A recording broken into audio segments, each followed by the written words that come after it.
Yeah. Yeah, absolutely. And speaking about profile, and you going on LinkedIn, social media, would you say that has that has made your job more easier in terms of looking at people and, the truth?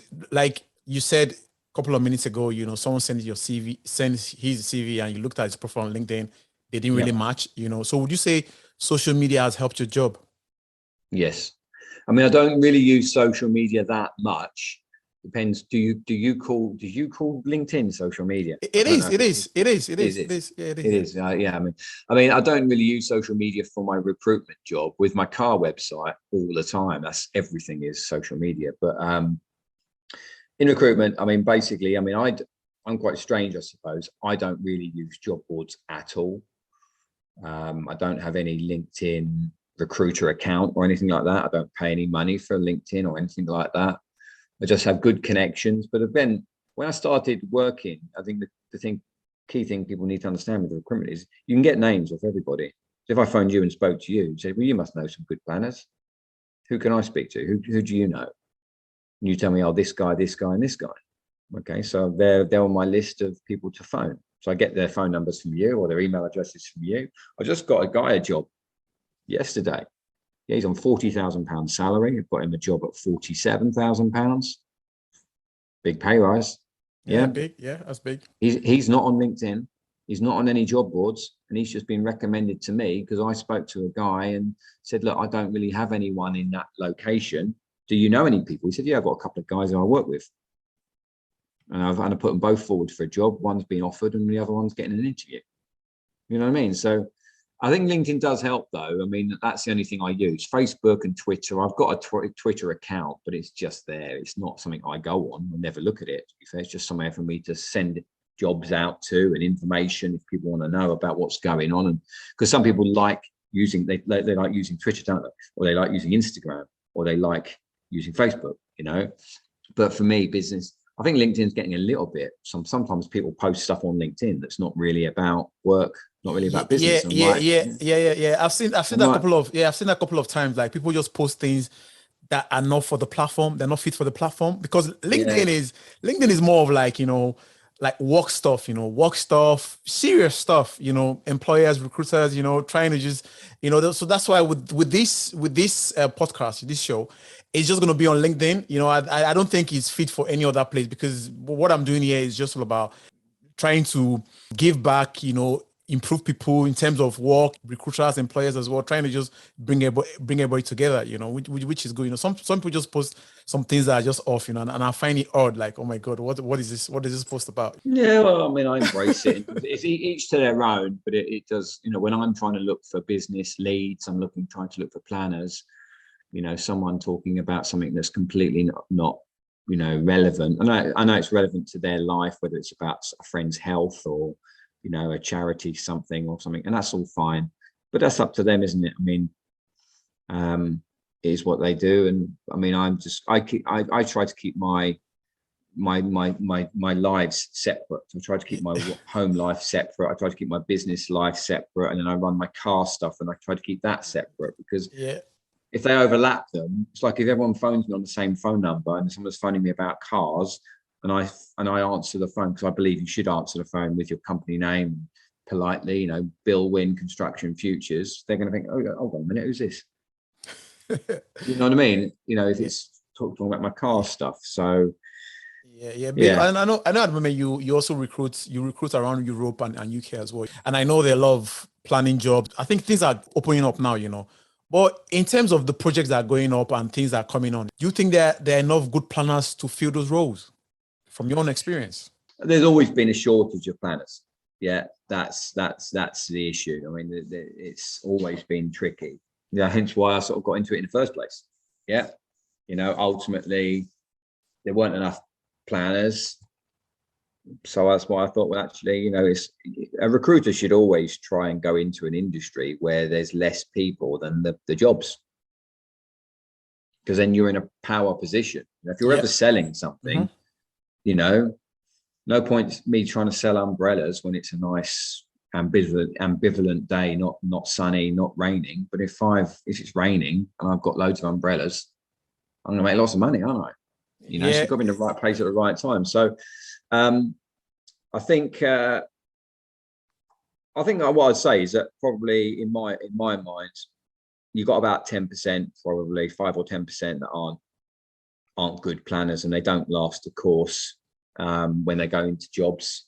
I think we need more planners, and that's why a lot of the companies I'm working with have tried to take planners from site engineers. I've got one company that won't take a planner unless they've been a civil engineer and then worked their way up and now want to be a planner. Just won't look at them. Yeah, it doesn't matter if they've got 20 years planning experience. Yeah, so you wouldn't get, if you haven't been a site engineer yourself, and I could say, well, Kay's got 10 years experience as a planner. I don't care.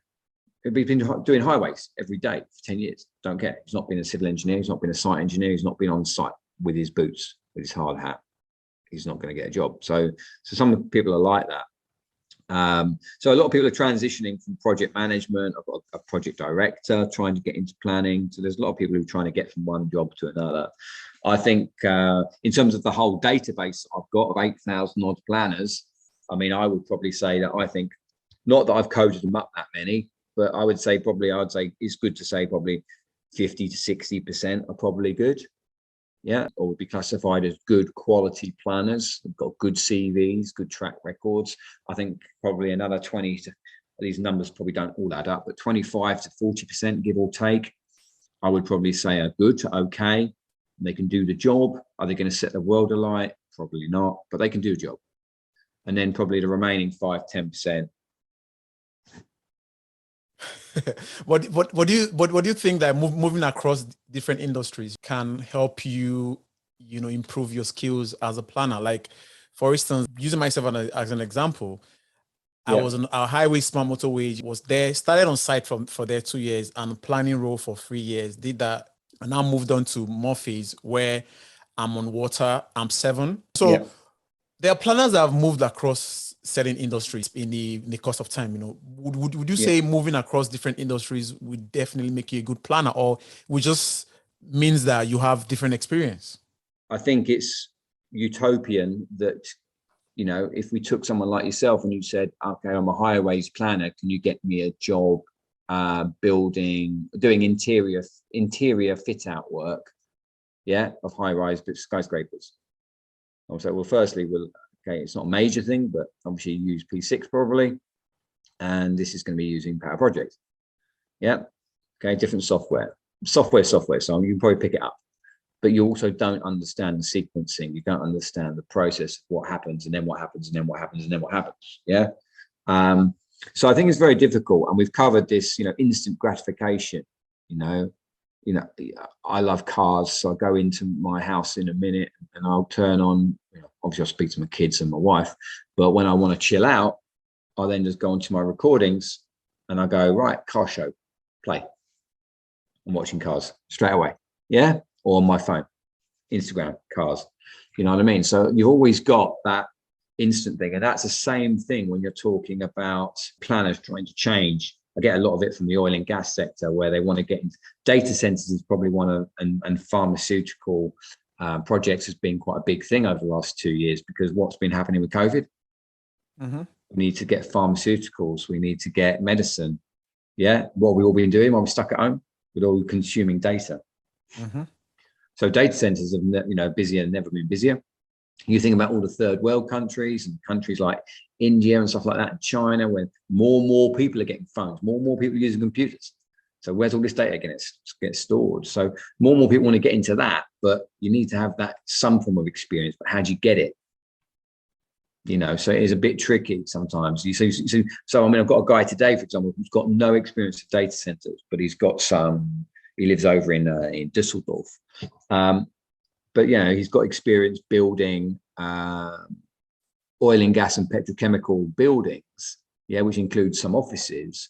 But a lot of those types of buildings, I don't know if you can envisage what they look like, because I've never been to one. I just see pictures on videos and stuff like that. But inside, they've also got to be quite clean room specific, like data centers and pharmaceutical buildings and laboratories. You can't have loads of dust, and it can't be messy. So he needs to have good heating and ventilation experience and good mechanical and electrical experience. So he's got that, But what he doesn't have is he doesn't have the experience of working or building a data center or a pharmaceutical building or a laboratory. But he's got some skills that would transition quite well. I think when it's difficult, if you've been building a railway and then suddenly you want to go and build a school, that's completely different. Yeah, that's off, isn't it? Yeah. Yeah. So sometimes I can't speak for you, but again, I think maybe maybe you can see some similarities maybe with someone who's done highways planning, getting into rail, because at least it's linear. You know what I mean? And it's probably got a sequence that's quite similar, but you probably still don't know about the rail industry.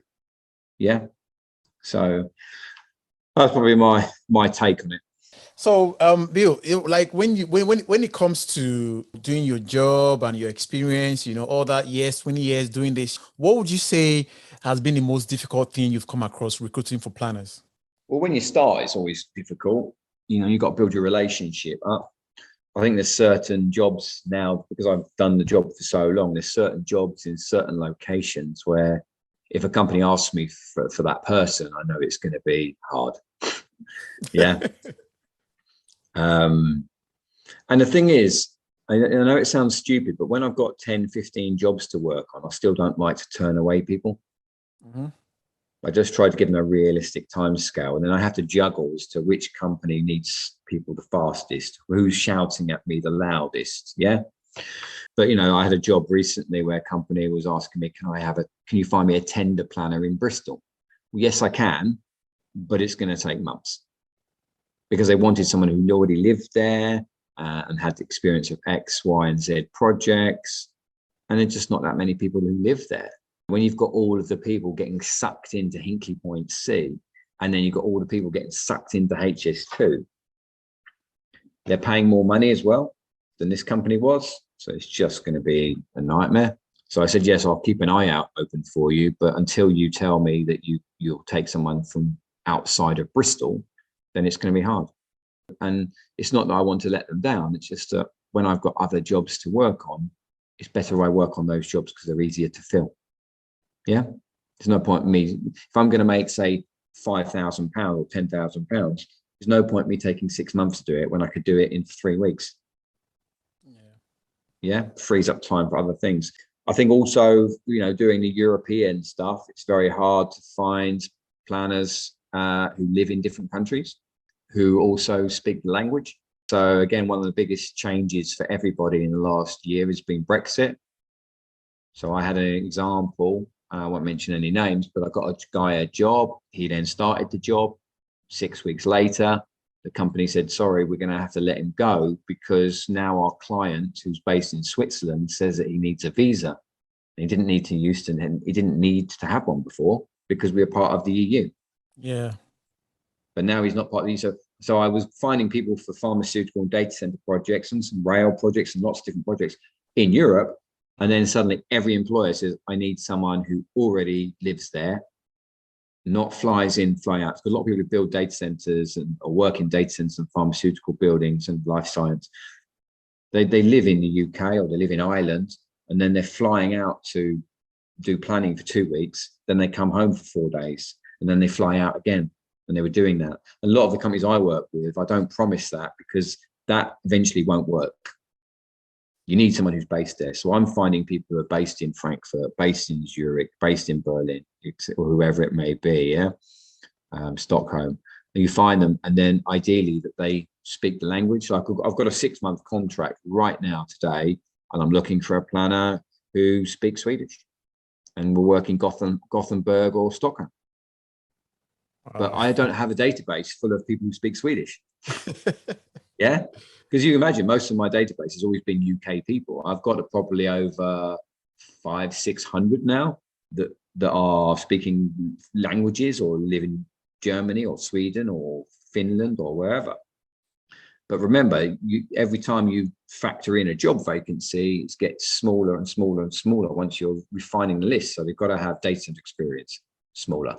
They've got to speak Swedish, smaller. They've got to be looking for a job right now, smaller. Tiny. You know what I mean? So it gets smaller and smaller and smaller and smaller until some people, I've got nobody. Sometimes I've got 5 to speak to, 10 to speak to, 50 to speak to. The challenge is when you've got so few or you've got so many. The sweet spot is to get 10, 15, 20 people you can speak to, and that's perfect. But so that's hard when you're speaking languages. The other thing that's probably not that much of interest to you, but might be to people who are watching this, if they're construction side planners or build planners, is that I've got asked more and more. A couple of years ago, if you'd asked me about Synchro or Navisworks or 4D, I didn't really have a clue what it was. I'd heard of BIM. I also know what AutoCAD is and stuff, but I'm not a software person, so I'm not an expert in planning. I'm not an expert in 4D. But a lot of companies over the last few years have asked me, ideally, we'd like a planner who can, who's got an understanding and understands the software of Navisworks or SketchUp or Synchro. You know, a piece of software, I'm not sure how averse you are to it, because it's not really used that much in infrastructure side of projects. I don't know if it's used in highways, but I've not come across that demand. But they want something, a piece of software that you can link into your program, and then you can literally see a 3D or 4D representation of the building going up, and it's linked to the plan. So you can say, you know, I'm not an expert, but I'm sure you can YouTube it and you'll see, you know, a program, and you'll see the building, which for me as a visual person, I'd rather watch a video than read a book. I like seeing something happening. And then if it's linked to the program and I make this change, that then tells me what's happening on the picture. Makes sense to me, 100%. Yeah. We have that at my current project as well. You know, we have all those 4D programs. So you look at the project, you know, so you can follow up from start to finish. It just tells you everything, you know, what comes next. You know, from that you can also work your activities and sequences as well. You just know what comes afterward, you know, which is great. The other thing that I think is frustrating as well is employers. I said earlier today, I think employers who come to a specialist and they ask me for their help and then they don't listen.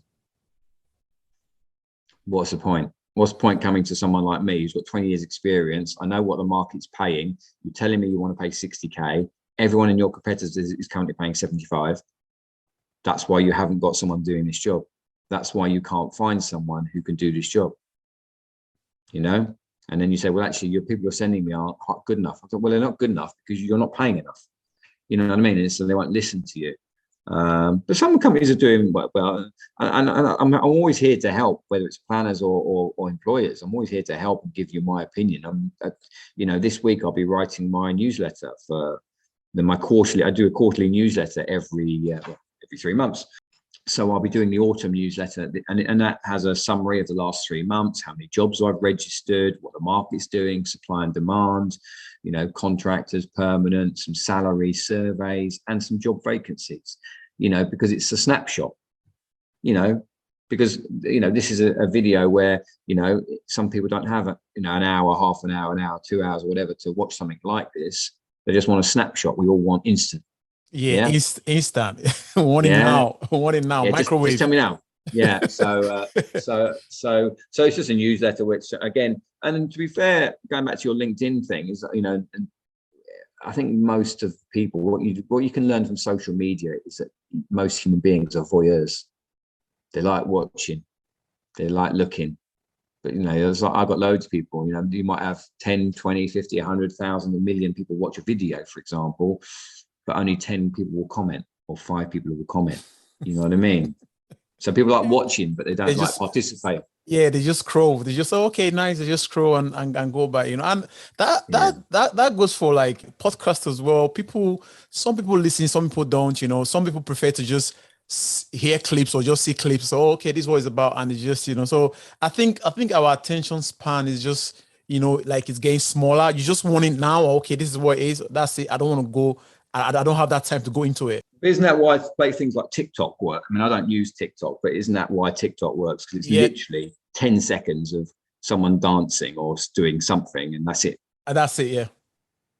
You know, and even on Instagram for my car, you know, car website, you know, you post a video on Instagram. If it's longer than a minute, it then won't show that. It will show it as a longer video. Yeah. So it's always looking for short, quick stuff. But good. Bill, I know you've got like experience around planning and the industry as Yeah. well, and again, this show is also out for people that want to improve their skills as well. You want to know more about what you need to do in terms of you want to move up the ladder in your career wise, but for you, what would you say planners need to do, or how can planners improve their skill sets, in order to make them more employable? I think I've been asked a few times recently by people mainly who aren't in the UK. I think it's difficult for me to give advice. Like we talked about 4D software. So I think I spoke to someone about it and said, oh, okay, I'll go and do a Synchro course or a Naviswork course. I said, well, I'm not saying you should do that because I can't speak for the courses. I don't know how much they cost, but I don't want someone to go and spend thousands of pounds. I think you just got to look at what you want to do with your career. When do you want to end up? I mean, I say to my son all the time, who plays football, at a good level, I said, if you want to be a professional football, you've got to look where you want to be.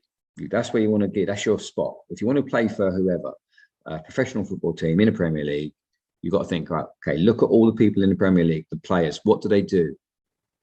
Do they drink alcohol? Do they take drugs? Do they exercise? Are they a good role model? Look at the people that you think are good, like Ronaldo is just a beast. Yeah, when it comes to training and diet and everything like that. You've got Marcus Rashford, who's got the right mentality, the right attitude. So you've got to take stuff like that. And so I think as a planner, you've got to look at what you want to do, where you want to be and where you want to go. And then you've got to make those decisions. I don't think it would do any harm, having a good education. If you've already passed that, you can still do an open learning course or an evening course, or you want to go and work in Germany, but you don't speak German. I've got a guy a job in Germany. He's on £100,000 or more.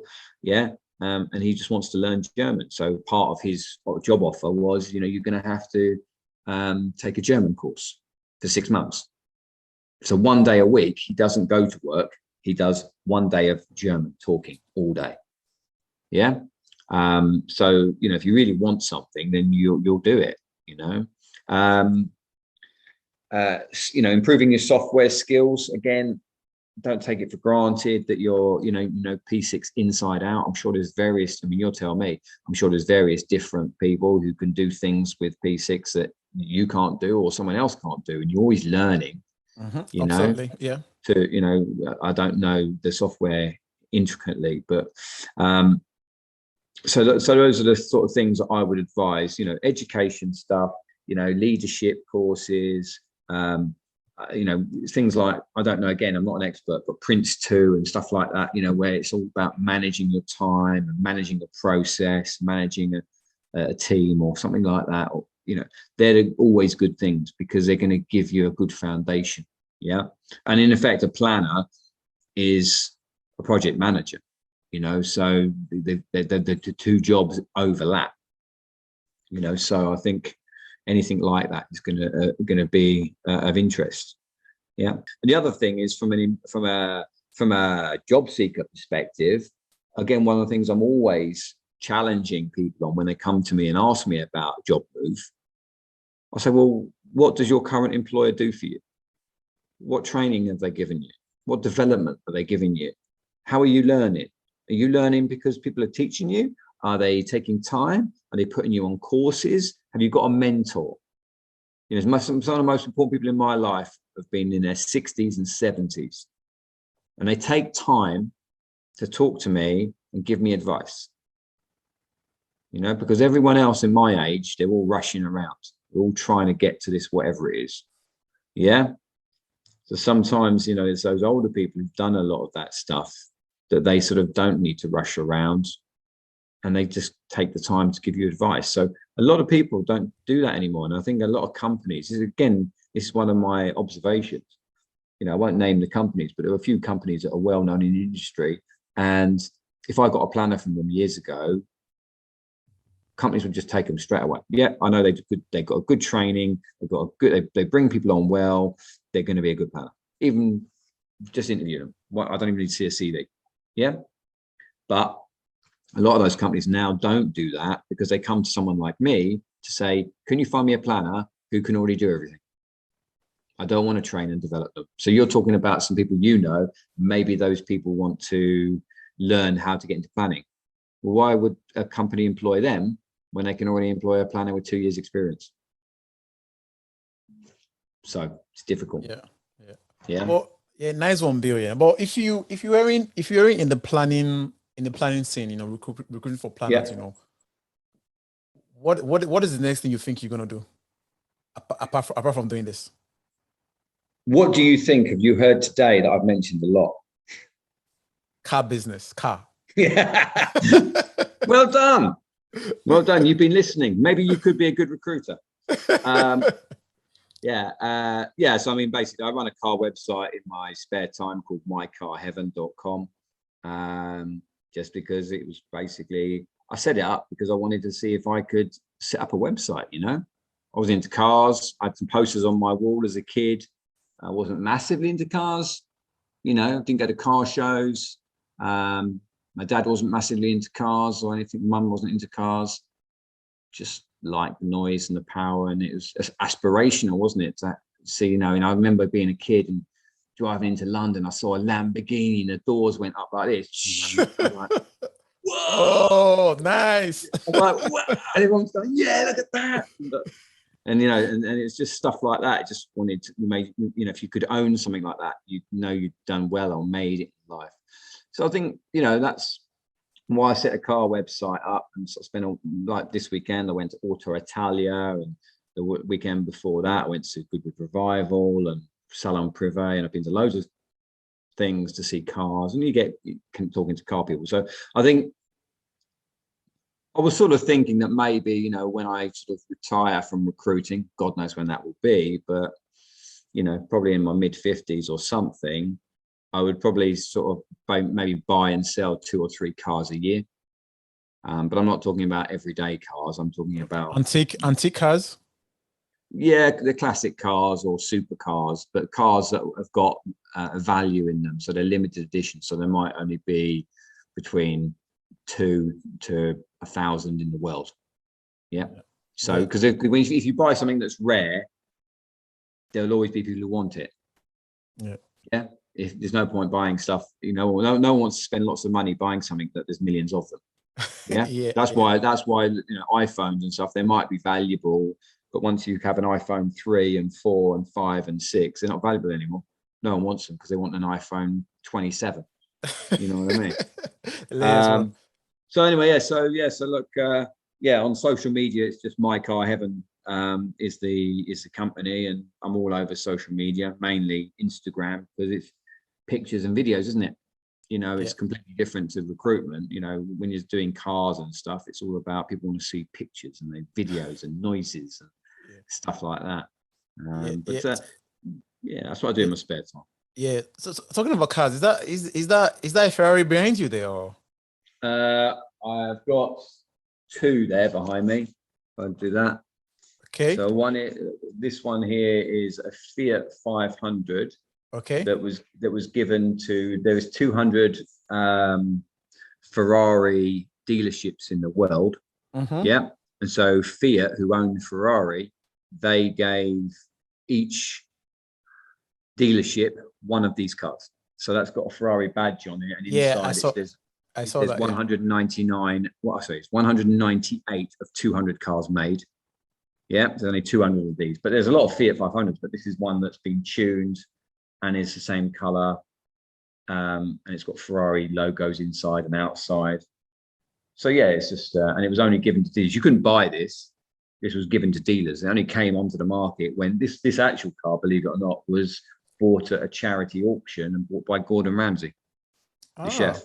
Yeah, and then he gave it to his marketing lady, and then she basically wanted to sell it, and I bought it off her. Okay. And the one behind that is that's my pride and joy, a Ferrari, and then behind that is a friend's Porsche. Okay. So it's my little office, but it's also somewhere where if I'm not working hard enough, I think you've got to work harder because you've got to pay your bills.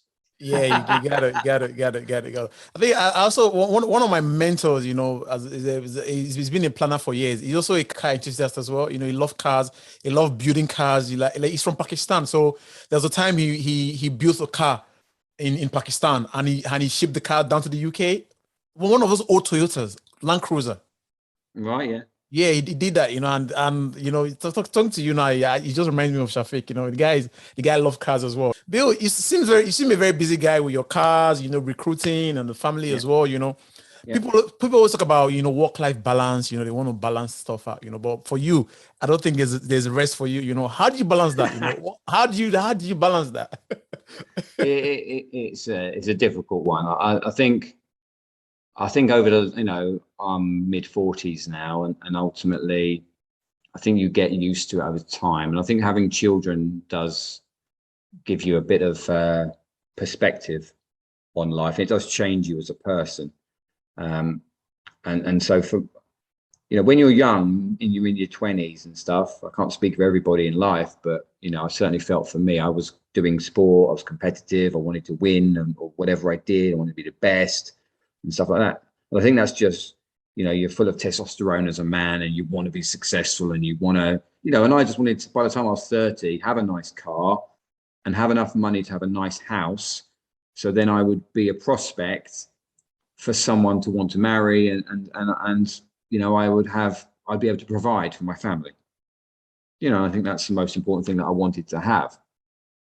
And so, that I didn't do that 6 a.m. till midnight day when I had 3 kids. You know what I mean? Not to say I wouldn't do it, but I just didn't do it at that time. But even still now, sometimes I'm in the office at 8 o'clock or 9 o'clock on a Friday. I don't finish until I've finished what I was doing. So it's difficult to get a work-life balance. I mean, I've got about 100, well, not 100, I've got about 20 articles I've got to write for my car website. You've just got to get done when they're going to get done. And I'm busy with the recruitment. So recruitment comes first because that pays my bills. I take my son to football and my daughters to aerobics and a few other things, and my daughters to netball. So there's certain days where I have to finish at certain times. And, at the weekend, I never work on recruitment at the weekends. So that is my family time. So I was trying to compartmentalize, so that's what I think I've got to do if you want to get a good work-life balance. And one of the things that you won't notice, but I think one of the questions you asked was we haven't covered, was obviously what's the most important thing when people are looking for jobs. And a lot of people will say money. That's what people sometimes default to. And in my, I did a LinkedIn poll with 161 or 169 votes. And believe it or not, 51% came back as work-life balance. Yeah. Money, I think, came second or something. It's on my blog, on my Construction Futures website. But money was something like 20, 21, 22%. Yeah. So, yeah, you just got to get your work-life balance right, and each for everyone. My wife would say sometimes I get it right, sometimes I get it wrong, but that's why I think sometimes having a wife, not that she knows anything about cars, not that she knows anything about recruitment, but sometimes it's just nice to have sort of a soulmate or someone there that can tell you the truth.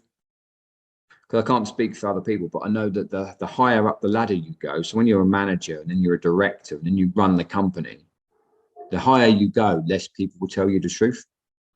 Yeah, Less people. Yeah, they don't. yeah. They and the less people. That's what one of my life mentors, who's a psychological expert, that's what he told me, is that the higher up you go, the less people understand you, because they're not like you. And that's what I've had to try and work. And that's why I don't want to really recruit other people to come and work with me and for me, is because I spent half of my life trying to tell myself, why do you not want to work 8 o'clock, 9 o'clock tonight? We've got a job to fill. Yeah, I know, but I've got a date with my girlfriend. Yeah, I know, but this is going to make you 8, 9, 10,000 pounds. We fill this job. Yeah, I know, but I've got a date with my girlfriend. Yeah, but your girlfriend's still going to be there tomorrow. Take your girlfriend out tomorrow. And with the money that you've just earned, you can buy a lobster and champagne. So there's generational things as well. A lot of kids these days don't necessarily want to do that or whatever, because I was born in a different generation. So we all, and it's different type of people do different types of things. But so it's quite interesting. Yeah, I think the COVID-19 things also had an impact on people. I get asked questions now like, oh, can I work from home doing this job? You'll get asked that all the time now, Well, no, it's building a, like you said earlier on, it's building a skyscraper. You can't do it from your bedroom in your pajamas. your Andy Pandy pajamas or Rupert the Bear. I think the COVID has just thrown in the flexible working to say, Yes. people want that flexibility, because you would say, oh, I can do updates from home, but the reality of things is that you need to go on site sometimes. Yeah. Well, that's fine. Yeah. And most companies are open to people working from home. I think it's like anything. I think with certain companies, they're more resistant to it. And sometimes in the construction industry, and I'm not so much sure about the infrastructure sectors and industries, but certainly in construction, some of these companies are very old school. They still do it, very old ways. I still get some people think, well, why does a planner get paid so much money? Well, if you don't plan, you're planning to fail, aren't you? So yeah, it is what it is. But they can't quite understand it. They just think, oh, well, all they do is they just do some stuff on a computer, and why do they get paid so much money? Well, that's because your project's not failing. It's not gonna go over budget or schedule, and that's because the planner's working closely with the team to make sure this all happens. What do you think? What do you think the reason why companies tend to go for planners is? Because if you're going with the NEC contracts, you need to produce an update clause 32 program. You need to put that in. You think it's because of the governance, the contract governance. That's why that's why companies require planners, or it's because they don't want that project to fail. Because sometimes it could be tick the box exercise. So yeah. From your own experience, why do you think companies actually requires planners? I think some companies are required to have them for the projects they're on. Sometimes the end client insists. Mm-hmm. Some of these big projects, they have the end client then interfaces with a consultancy. The consultancy's got a project controller or a planner, and then they want the contractor to have one. So there's that. Some companies, like some companies I'm working with at the moment, just employed a planning manager for the first time. They've got 100 staff, never had a planner. And now they've got a planning manager. They're like, wow, all these projects now, we don't seem to have problems. They're not going awry. We don't have the issues that we used to have. We actually want to hire a second planner, please. You know what I mean? And I think if you've got good planning and program and project controls in your business, then ultimately you shouldn't have all of the problems that sometimes these companies have, which is, running over and extensions and delay and all that sort of stuff that you normally get. And then, on small projects, that might be thousands of pounds, but on big projects, it's millions, and it can be millions a day, So, it still frustrates me as I'm a proud British man that when you look at projects like Crossrail, and maybe HS2 and whatever, how on earth have they been months and years over schedule? Who's programmed this and planned this to begin with, and how are we got to being 2 years late? I think some of that is also political as well, Yeah, it probably is. But when you sometimes look at other countries and you look at France and building a football stadium, and they built it, and then we go and build a football stadium and it's 10 times more expensive. It's still the same size building. Yeah. You know what I mean? It's like nuts. So yeah, I don't quite get it sometimes, but yeah, there you are. Yeah. Bill, it's been a journey for you, like you started, now you're here, doing an amazing job as well, but for you, what do you think success is? Like if you want to look at your journey, your story, what does success mean to you, being successful? Well, to me personally, I suppose just having the things that I want, and and as you get older, it's funny, as a young man, you want to have this and you want to have that, and I'll speak from my own perspective. You want a nice girlfriend, you want to have nice things, you want to be able to go to nice restaurants, you want to be happy, you want to have friends, you want all these things. And as you get older, it sort of changes. As a younger man, I'd do anything: bungee jump out of an airplane, do anything, go to Vegas, do the Hangover movie, do anything. I didn't have any fear. As you get older, you just want a more settled life. You like stability. You like quieter life. At a week, I work all the time, so I speak to people all day. So I'll go inside, speak to the kids, and then I won't want to talk for the rest of the night because I'll speak all day. Imagine speaking from 7 o'clock in the morning, pretty much speaking till 7 to 8 o'clock at night. So I don't like phoning people at night time. My family don't phone me at night time. They phone me at the weekends because I'm so tired from talking all the time. Well, it's different for different people. But for me, I suppose filling up my garage with cars, having nicer cars than I've already got. But I think one of the things that with the world that we now live in, and I've always followed Greenpeace, and didn't like whales being killed, and I used to be a vegetarian, not that I am now, but we've got to be conscious of the world we live in, and I try not to buy new clothes very often. I try to just buy things that I need, and my only real vice is cars. I've got 7 or 8 suits. I've got 10 shirts. I've got everything that I need clothes-wise. So I don't need to go and buy 10 pairs of trainers. You know what I mean? So I try to live more sustainable. I try not to use plastic very much. So for me now in my life is still doing the work. It'd be difficult to give it up when I do. Not that that's happening anytime soon. But I think it'd be hard to sort of turn it off. My wife thinks I'll always work. Yeah, and I probably will, but I don't think I'll be doing recruitment when I'm 85 years old. Yeah, but I could, because I run my own company. It doesn't matter. No one has to say I retire. But success for me now is seeing my children be better people than me. Absolutely. I think from my perspective, I've got some strengths, I have got some weaknesses, and I've got some things I don't like about myself, like we all do. But now I get very proud by seeing my children succeed. All my children are cleverer than me academically, and they're doing better. And my son is doing very well at sport and playing football, better level up than I did. So that makes you proud. And I think that's success, bringing people into the world that can make a difference to the planet. When I look back at my career in Project Resource, there's loads of people now. There's some of them running their own companies. Some of them working for other companies. We had good times. I took people to Las Vegas and Miami and Cancun and all these nice places. And that was success for me then.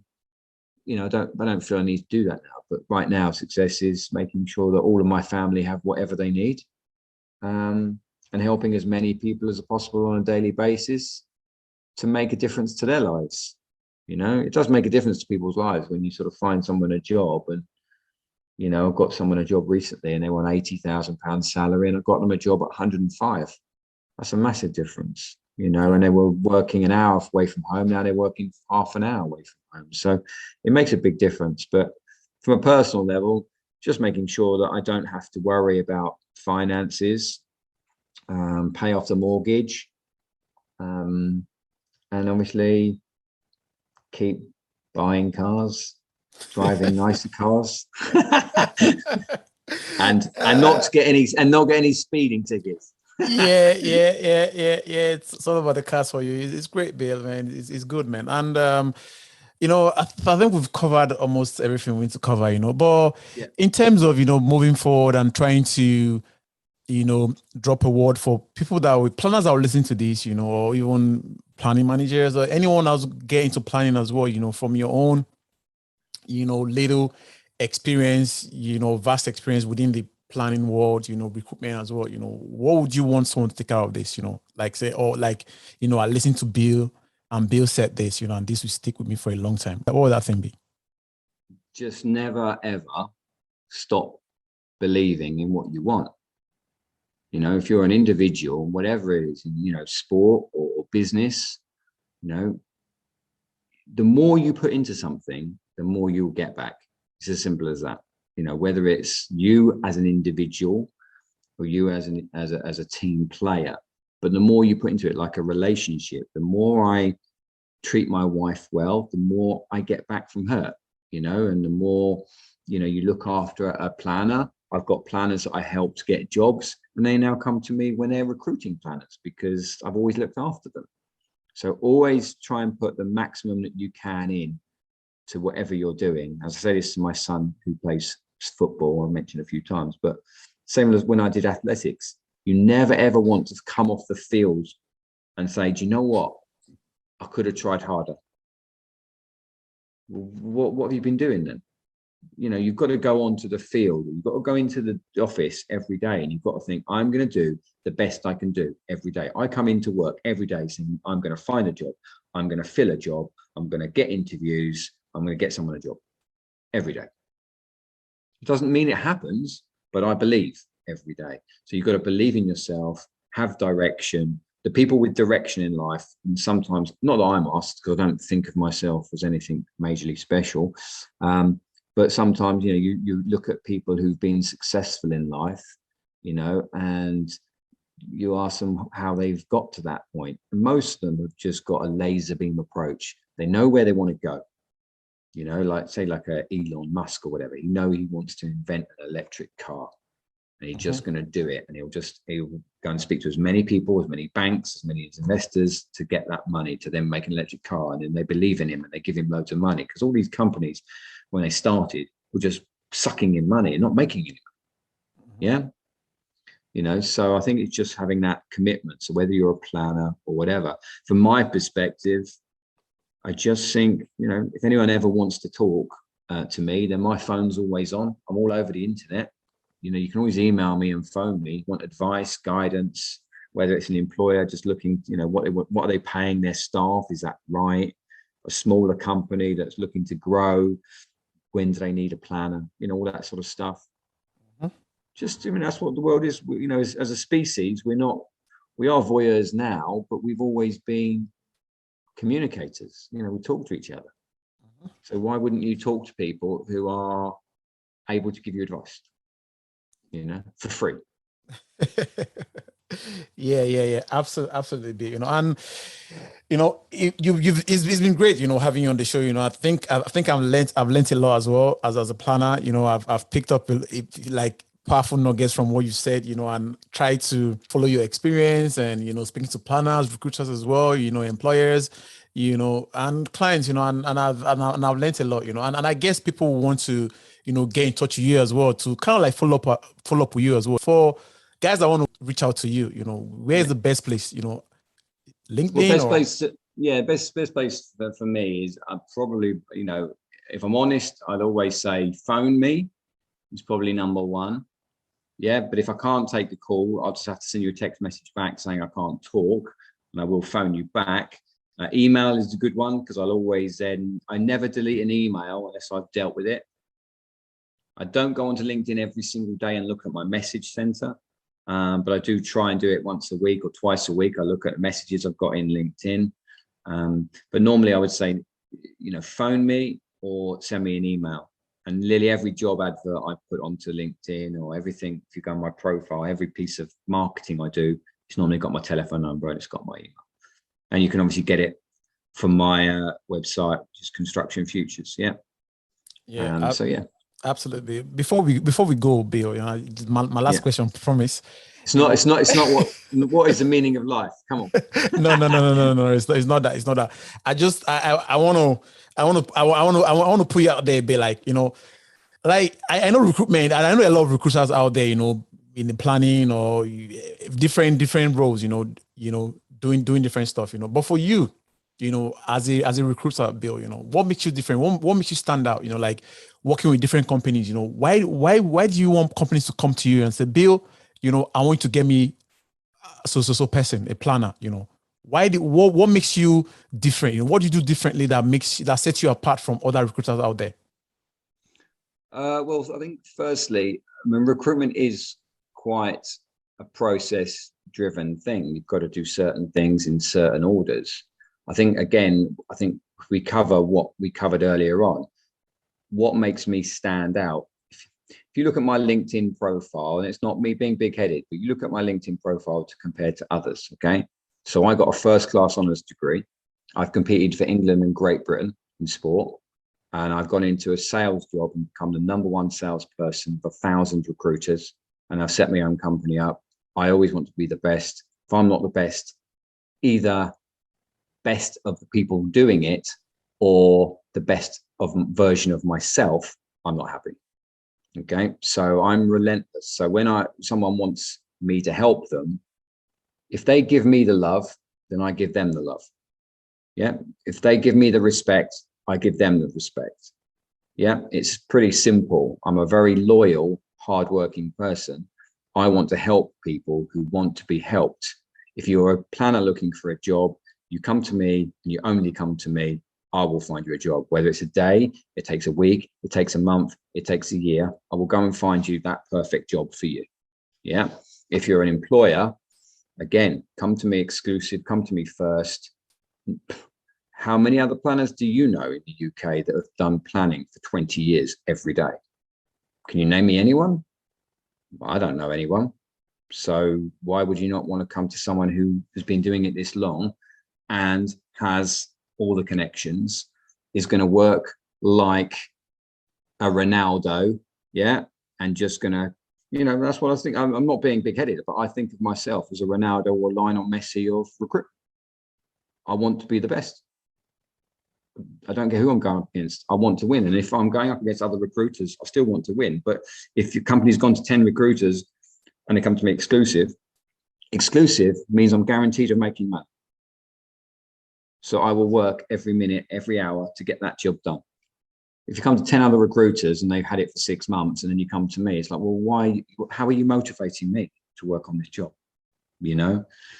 So I'm always open to people and I will always try to help people.